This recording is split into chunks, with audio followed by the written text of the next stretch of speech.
Hello বন্ধুরা, আমি lip sync Mithu তোমাদের সাথে আবার একটা ব্লগ শেয়ার করতে চলে এসেছি। তো আজকে আমি দেখাবো আমাদের বাড়িতে মকর সংক্রান্তির আগের দিনে পাটিসাপটা হচ্ছে কিভাবে হচ্ছে। তো আগেই চাল ভিজিয়ে নিয়েছি, তোমাদের দেখালাম। এবার ব্যবস্থা করে নিচ্ছি, মিক্সিতে পিষে নেবো ওটাকে। তো তার আগে আমি একটু নারকেলটা কুড়িয়ে নেবো। নারকেলটা কুড়িয়ে বাবুকে বলেছি যে তুই মিক্সিতে একটু আমাকে ওটা পিষে দিবি। আমি এদিকে নারকেল কুড়া শেষ, বাবুকে বললাম যে ওটা একটু মিক্সিতে করে দে, তারপরে দিদুন এসে করে নেবে।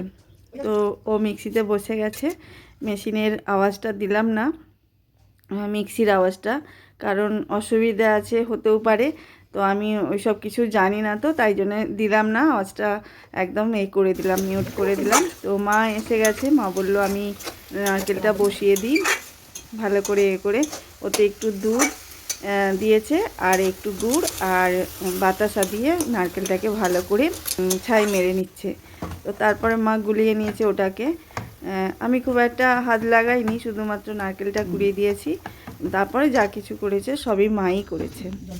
তো মা প্যান বসিয়ে দিয়েছে, একটু জল ছিটিয়ে দিচ্ছে, কারণ চারিদিকটা তেলটা চাড়িয়ে গেলে ভালো ওটা ওঠে, মানে পাটিসাপটাটা ভালো উঠবে। তাই জন্য মা কী করলো, ওটা ছিটিয়ে নিয়ে পাটিসাপটাটা করতে শুরু করে দিল।